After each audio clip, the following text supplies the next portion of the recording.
అంటే గురుగారు ఇప్పుడు మీరే ధారణ మార్గం ఒకటి తీసుకొచ్చారు. దీనిలో పంచభూత ధారణ అన్నారు, పంచ తన్మాత్ర ధారణ అన్నారు. దానిలో మీరు మూలాధారం నుంచి ప్రారంభించుకుని ఆజ్ఞాచక్రం వరకు ఒక సెక్షన్ చెప్పుకుంటూ వెళ్ళారు, విశుద్ధి వరకు ఒకటి చెప్పుకుంటూ వెళ్ళారు. తర్వాత మళ్ళీ విశుద్ధి నుంచి ఆజ్ఞ వరకు ఇంకొకటి, తర్వాత ఆజ్ఞా నుంచి సహస్రారానికి ఏ విధంగానే.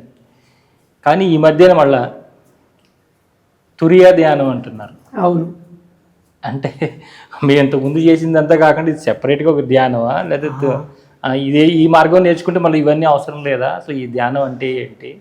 చాలా అవసరమైంది, మంచి ప్రశ్న. ధారణా మార్గము, పంచభూత ధారణ, పంచతన్మాత్ర ధారణ కరెక్టే. ఈ పంచభూత ధారణ, పంచతన్మాత్ర ధారణ అనేవి ఈ సాంసారిక జీవనం గడిపే వారికి 100% ఉపయోగపడతాయి. ఎవరు ఏ స్థాయిలో ఉంటే ఆ స్థాయిలో, గృహస్థ జీవనం గడిపే వారికి, విద్యార్థి దశలో ఉన్నవారికి విద్యార్థి దశలో, ఈ విధంగా దీని లాభాలు ఉన్నాయి, అవి తెలుసుకున్నాం. ఇప్పుడు ఆజ్ఞాచక్రము, సహస్రారము అనే దాంట్లోనే, అనే మీమాంసలోనే సమస్త ప్రపంచము, మిగతా సాధనలన్నీ కూడా అక్కడి దాకా తీసుకెళ్తున్నాయి, వదిలేస్తున్నాయి. ఆజ్ఞాచక్రం తర్వాత ఏంటి, ఆజ్ఞాచక్రం తర్వాత సాధన చేసేవాళ్ళు ఎవరు, వాళ్ళు ఏ విధంగా సాధన చేస్తున్నారు, దేనికోసం సాధన చేస్తున్నారు అనేది కూడా అవసరమే. ఇప్పుడు మామూలు సాంసారిక జీవనం గడిపే వాళ్ళని ఆజ్ఞాచక్రము, సహస్రారము అనేది మాట, మనం ఆ కుండలిని సాధన అని, యోగాలు సిద్ధులు వస్తాయని, వీటిని అన్నిటినీ మనం అధిగమించి తురియ ధ్యానంలోకి వెళ్తాం. అయితే ఇక్కడ ఒక్కటి గ్రహించాల్సింది, మీరు మీ ప్రశ్నలోనే సమాధానం కూడా వచ్చింది. తురియ ధ్యానం అనేది చేసే వాళ్లకు ఇవన్నీ అవసరమా, ఇవి అవసరం లేవా అనే ప్రశ్న కూడా చెప్పారు. అంటే ఇప్పుడు ధారణా మార్గంలో ధారణ తర్వాత వచ్చేది ధ్యానమే కదా. ఈ ధ్యానంలో నీకు ఆజ్ఞాచక్రమా, సహస్రారమా, మూలాధారమా అనవసరం. నీకు ఆజ్ఞాచక్రం నుండి సహస్రారం వరకు వెళితే ఏ ఫలితం వస్తుందో అది తురియ ధ్యానంలో వస్తుంది. ఇది రహస్యం, మీరు అడిగారు కాబట్టి నేను చెప్పాల్సి వస్తుంది. ఇప్పుడు వాస్తవంగా ఇవన్నీ కూడా షట్చక్రాలు, మిగతా అనేక చాలా కుండలిని యోగము, నాడీ సాధన, లయ సాధన, ఇవన్నీ ఉన్నాయి. హఠయోగంలో ముద్రలు, ఇవన్నీ క్రియలు, ఇవన్నీ కూడా చివరికి ఏం చెప్పాయంటే, అవన్నీ దేనికోసం చెప్పాయంటే మనోనాశనము, మనోలయము, మనోనిరోధము, మనోనిగ్రహము, ఇటువంటి వాటి కోసమే చెప్పాయి. అక్కడి వరకే తీసుకెళ్ళాయి. దాని తరువాత ఏమిటి అనేది అందులో లేదు, సాధన లేదు, అక్కడి వరకు ఆపేశాయి. సహస్రారము, బ్రహ్మరంధ్రము, అహం బ్రహ్మాస్మి, వేదాంతం కూడా 4 వాక్యాలు చెప్పి వదిలేసింది. ఏమని? ప్రజ్ఞానం బ్రహ్మ, అయమాత్మ బ్రహ్మ, తత్వమసి, అహం బ్రహ్మాస్మి చెప్పి వదిలేసింది. అహం బ్రహ్మాస్మి తర్వాత ఏంటి? అది స్వానుభవమే, అనుభవమే. అక్కడ ఆ అనుభవమే తురియ ధ్యానంలో వస్తుంది. ఏ అహం బ్రహ్మాస్మిలో మనం అనుభవం ఉంటుందనుకుంటున్నామో, ఏ సహస్రారంలో, బ్రహ్మరంధ్రంలో అనుభూతి కలుగుతుంది అనుకుంటున్నామో, ఏ ముద్రల ద్వారా, ఏ సాధన ద్వారా జన్మ సాఫల్యమో పొందాలనుకుంటున్నామో అది తురియ ధ్యానంలో వస్తుంది. అందుకే తురియ ధ్యానాన్ని ఇప్పుడు ధారణా మార్గంలో చివరి అంకంగా తీసుకోవడం అయింది. అయితే మరి తురియ ధ్యానానికి కూడా ప్రమాణాలు ఉన్నాయి. తురియోపనిషత్తు ఉంది, తురియాతీతోపనిషత్తు ఉంది, అలాగే మండల బ్రాహ్మణం ఉంది, త్రిశిఖి బ్రాహ్మణ ఉపనిషత్తు ఉంది. వాటిలలో అంతా కూడా ఈ తురియం గురించి చెప్పారు. ఇప్పుడు మనం తురియ ధ్యానం గురించి మాట్లాడుకుందాం. అంటే ఇది ఎవరికి అంటే పంచభూత ధారణ, పంచతన్మాత్ర ధారణ పూర్తి చేసిన వారి కోసము, లేదా ఆ స్థాయిలో ఉన్నవారికి, ఆ స్థితిని ఏ రూపకంగానో, శరీర శుద్ధి అయింది, చిత్తశుద్ధి ఉంది, మనోమాలిన్యం తొలగింది, అలాంటి వారికి ఈ తురియ ధ్యానంలో ప్రవేశం ఉంటుంది. తురియ ధ్యానంలోకి వెళ్తాం. ఇప్పుడు మామూలుగా మెడిటేషన్ అంటే మెడిటేషన్ అనడము, మెడిటేషన్ చెప్పడం బాగానే ఉంది. ఆ మెడిటేషన్ అనుభవం ఎలా ఉంటుంది అనేది ఈ తురియ ధ్యానంలో వస్తుంది. దాన్ని అసలైన ధ్యానం అంటాం. ఇది మనం ప్రాక్టికల్గా విచారిద్దాం. ఇప్పుడు మనకు ఇందాక చెప్పినట్టు ఏమీ తెలియదు, మనం అజ్ఞానంలో ఉన్నాం. మనకు పద పరిచయం కానీ ఆధ్యాత్మిక పద కోశం కానీ మనలో లేదు. ఇవన్నీ వదిలేద్దాం. ఇప్పుడు సహజంగా శరీరం అంటే అందరికీ ఉంది, ఇది సత్యం. అంటే నీ శరీరము, నా శరీరము, ఇంకా అందరి శరీరాలు ఉన్నాయి. శరీరం లేదనైతే ఎవరు ఒప్పుకోరు, కనిపిస్తూనే ఉంటుంది. ఎవరి శరీరం వాళ్ళది, దానికో పేరు, దానికో రూపం. ఇది ఇంతవరకు సత్యం. మరి ఈ శరీరాన్ని నడిపిస్తుంది, శరీరానికి కారణం ఎవరంటే మనస్సు అని ఒప్పుకుంటాం. అది కూడా మనస్సు అంటే అందరికీ తెలుసు. నీ మనస్సు మీకే తెలుసు, మీకే ఉంది, నా మనస్సు నాకుంది. ప్రతి శరీరానికి ఒక మనస్సు ఉంది కదా, ఇందులో కూడా అసత్యం ఏమి లేదు. ఈ మనస్సే శరీరాన్ని నడిపిస్తుంది. జ్ఞానేంద్రియాలను, కర్మేంద్రియాలను మొత్తం మనస్సు వల్లనే పనిచేస్తున్నాయి. జ్ఞానేంద్రియాలు జ్ఞానాన్ని గ్రహిస్తున్నాయి, కర్మేంద్రియాలు దాన్ని ఆచరిస్తున్నాయి, అమల్లో పెడుతున్నాయి, శరీరం అనుభవిస్తుంది. ఇంతవరకు సైన్స్ కూడా చెప్పింది అదే, సకల శాస్త్రాలు చెప్పింది అదే, మనం నిత్యం అనుభవిస్తుంది కూడా అదే. ఈ శరీరానికి మనకు అందరం రోజు అనుభవిస్తున్న అవస్థలు 3 ఉన్నాయి. అవి అవస్థలనండి, క్రియలనండి, లేకపోతే పరిస్థితులు. ఏమిటంటే ఒకటి మేల్కొని ఉండటం, నిద్ర మేల్కొన్న నుంచి రాత్రి పరుండే వరకు ఒక అవస్థ, ఒక స్టెప్, ఒక స్థితి. దీన్ని జాగ్రత్తావస్థ అన్నారు. జాగ్రత్త స్థితి, మేల్కోవడం, ఇది అందరికీ సహజమై ఉన్నది. ఈ మేల్కోవడం అయిపోయిన తర్వాత పడుకోవడం. మేల్కొన్నప్పుడు ఏం చేస్తారు? ఎవరి పనులు వాళ్ళు చేస్తుంటారు, ఒకరికి తెలియదు, ఎవరి పనులలో వాళ్ళు నిమగ్నం అవుతారు. నిత్య వ్యవహార కార్యక్రమాలు, వృత్తి ధర్మాలు రకరకాలుగా చేస్తుంటారు. కొందరు ఊరికనే కూర్చుంటారు, కాలక్షేపం చేస్తారు. దాని తర్వాత పడుకున్న తర్వాత ఏమవుతుంది? పడుకోగానే వెంబడే గాఢ నిద్రలోకి వెళ్ళాం. ఎవరమైనా కొంచెం వెనక ముందు కలలు అనే పరిస్థితి వస్తుంది. సహజంగా అందరూ కలలు కంటుంటారు. కొందరికి గుర్తుంటుంది, కొందరికి గుర్తుండవు. కొన్ని చిన్న కళలు ఉంటాయి, కొన్ని పెద్ద కళలు ఉంటాయి, రకరకాల కళలు ఉంటాయి. అది కళలు గనే స్థితి, స్వప్నావస్థ, స్వాప్నిక స్థితి.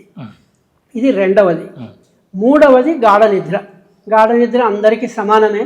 కొందరు 4 గంటలు పడుకుంటారు, కొందరు 5 గంటలు పడతారు, కొందరు 6 గంటలు, కొందరు 10 గంటలు కూడా పడుకుంటారు. సరే, అందులో గాఢ నిద్ర ఎంత పోయిందనేది ఎవరికి తెలియదు. దాన్ని మనం ఏం మీటర్ పెట్టి టైం పెట్టి చూడం. గాఢ నిద్ర మాత్రం ఉంది. అయితే ఈ గాఢ నిద్ర స్థితి, సుషుప్త అవస్థ, సుషుప్తి స్థితి, ఇది 3. ఈ 3 స్థితులు ప్రతి ఒక్కరికి ఉన్నాయి, అందరికీ సమానమే. కొంతమంది రాత్రి మెలకువతో ఉంటే పగలు పడుకుంటున్నారు. ఇప్పుడు సాఫ్ట్వేర్ చేసే వాళ్ళందరూ రాత్రిపూట డ్యూటీ చేస్తే పగలు పడుకుంటున్నారు, పగలపూట పనిచేసే వాళ్ళు రాత్రి పడుకుంటున్నారు. ఎలాగైతే మొత్తం మీద ఈ 3 స్థితులు అయితే జరుగుతున్నాయి. ఇది యథార్థం. ఇక ఈ 3 స్థితుల తరువాత వెళ్ళాలి మనం. ఈ 3 స్థితుల తర్వాత ఏముంది? 4వది. 4వ స్థితిని తురీయం అంటారు. తురీయం అంటేనే 4వది అని అర్థం సహజంగా సంస్కృత పదంలో. అలాగే తురీయ ఆశ్రమం కూడా ఉంది. మనకు జీవితంలో 3 రకాల ఆశ్రమాలు చెప్పారు: బ్రహ్మచర్యము, గార్హస్థ్యము, వానప్రస్థం.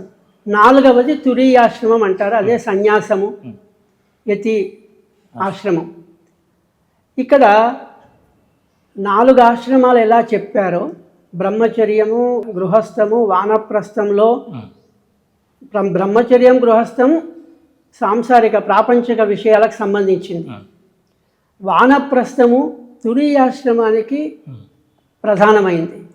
4వది తురీయాశ్రమం. అందులో సన్యాసం తీసుకుంటారు, కాషాయ వస్త్రాలు ధరిస్తారు, వాళ్ళు తపస్సు ధ్యానము వాళ్ళ నియమాలు వాళ్ళకు ఉన్నాయి. ఇక్కడ అది మనకు ప్రస్తుత కాలంలో అందరికీ సాధ్యమయ్యే పని కాదు. తురీయాశ్రమంలోకి వెళ్ళలేము. ఇప్పుడు మనకు అవకాశం ఏముందంటే తురీయ ధ్యానంలోకి అందరం వెళ్ళొచ్చు. ధ్యానం అనకండి, తురీయంలోకి అందరం వెళ్ళడానికి అవకాశం ఉంది. తురీయం ఎప్పుడు ప్రవేశిస్తాము అంటే నిద్రలో సాధ్యం కాదు. నిద్రలో మైమర్చిపోతాం, పడుకొనే ఉంటాం. కలలు కనేటప్పుడు కూడా మనం మగత నిద్రలో ఉంటాం, అప్పుడు కూడా సాధ్యం కాదు. ఏమున్నా మేల్కొని ఉన్నప్పుడే ఈ తురీయం యొక్క ప్రయత్నం చెయ్యాలి. తురీయంలో చేయవలసిన ప్రయత్నం ఎప్పుడంటే మేల్కొని ఉన్నప్పుడే. ఇక మరి మేల్కొని ఉన్నప్పుడు ఏం చెయ్యాలి అంటే తురీయం తీసుకోవాలనుకుంటున్నాం.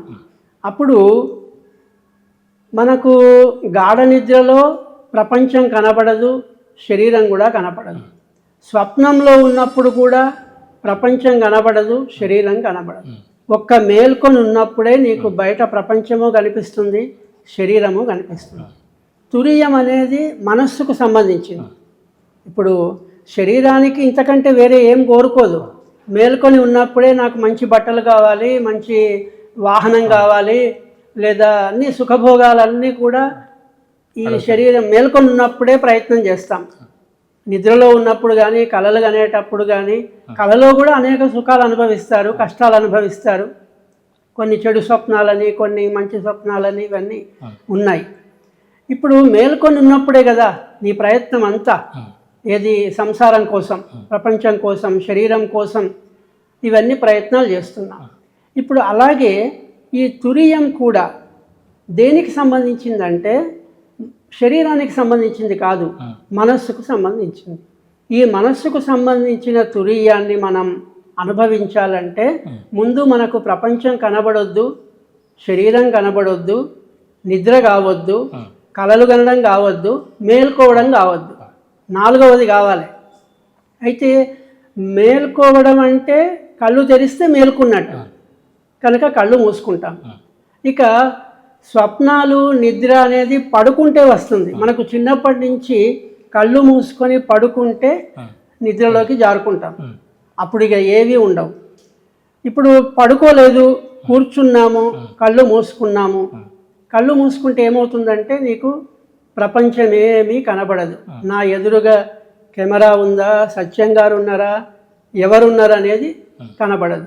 అంటే భౌతికంగా కనబడదు. నేను ఊహించుకోవాలి, ఓహో ఇవాళ రికార్డింగ్ చేయడానికి వచ్చారు, వీళ్ళు వచ్చారు, ముగ్గురు కూర్చున్నారని నేను ఊహించుకుంటా.